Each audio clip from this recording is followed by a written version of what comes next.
बिस्मिल्लाहिर्रहमानिर्रहीम। तमाम साहबी दोस्तन के अस्सलाम वालेकुम। या अली मदद हक मौजूद साथ सलामत सिंध सलामत। जियां त आम नाले बशीर अहमद सीयर ऐं मुंहिंजो प्यारो भाउ अब्दुल कदीर सीयर मोरे शहर जे हर फिक्तबे माण्हुनि सां वास्तर रखंदड़ आहियूं ऐं मोरे शहर में कारोबार कंदड़ आहियूं।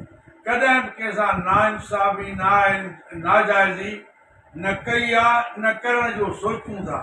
हर शहरीअ खे असां हमेशह मान ऐं इज़त ॾिनी आहे।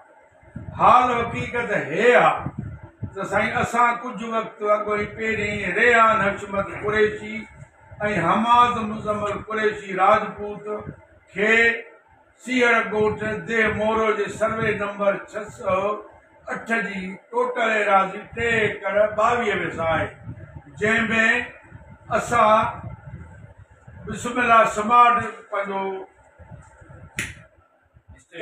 स्टेट एजेंसी वारनि खे 3 एकड़ ॿनी जो सौदो कयो, जंहिंजी कुल रक़म 7 करोड़ 50 लख रुपया आहे, जॾहिं त फी एकड़ 2 करोड़ ऐं 50 लख रुपया सौदो कयो वियो आहे, जंहिं ते नाले रेहान हशमत कुरैशी, हमाद मुज़म्मल मुस्तफ़ा राजपूत बिस्मिल्लाह स्मार्ट टाउन जो नालो ॾेई स्कीम शुरू कई ऐं केतिरा ई प्लाट बल्कि 60 खां 70 सैकड़ो प्लाट विकिरो कया ऐं असां सां कयल एग्रीमेंट जे बुनियाद ते पूरा न लथा।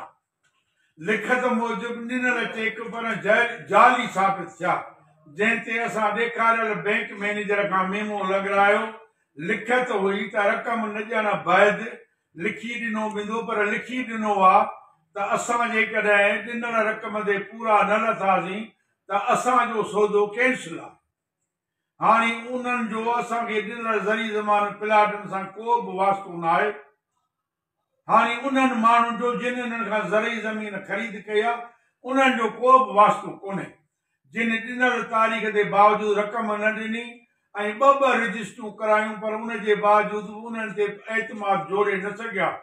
असां शरीफ़ आहियूं, उन लाइ उहा हक़ीक़त समूरनि अॻियां रखूं था त मज़कूर माण्हुनि ख़िलाफ़ अदालती कोर्ट में पिणु वञनि ऐं पंहिंजो ॾिनल रक़म वापसि वठनि। असां ॿई भाउ हिन प्रेस कॉन्फ्रेंस ज़रिए समूरी कारोबारी शख़्सियतुनि ऐं शहरनि खे इतलाह था ॾियूं हिन ज़रिए त ज़मीन जा असुल मालिक असां आहियूं, जंहिंजो समूरो रिकॉर्ड असां वटि मौजूदु आहे। जेकॾहिं मज़कूर माण्हुनि खां बि सौदो वग़ैरह कयो आहे त उहो पाण ॼाणनि, असांजो हुन सां को बि वास्तो कोन्हे।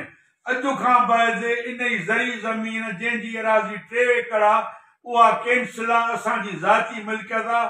बिल्डर्स माना बिस्मिल्लाह डेवलपमेंट्स जो को बि वास्तो कोन्हे ऐं जेके पैसा माण्हुनि ॾिना आहिनि, रजिस्ट्रियूं करायूं आहिनि या एग्रीमेंटियूं कयूं, उन में उहा कंपनी ज़िम्मेवार न असां ॿई भाउ।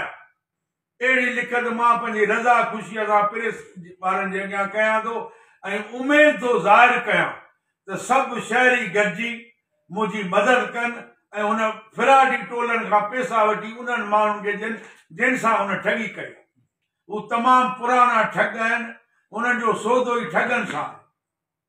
खां पोइ इहा पिणु गुज़ारिश कंदुसि त शहर जो माण्हू मूंखे प्रेशराइज़ न करे उन्हनि बिल्डर्स खां पैसा वठी आम माण्हुनि खे पंहिंजी पेमेंट कराए। अहिड़ी हुजत तमामु कयां थो। अस्सलाम वालेकुम साईं। इन लफ़्ज़नि सां मां तकीर ख़तमु कया। अस्सलाम वालेकुम। या अली मदद हक़ मौजूद सिंध सदा सलाम। असांजो चवण इहो आहे त इन विच में असांजो को बि अमल दख़ल कोन हो।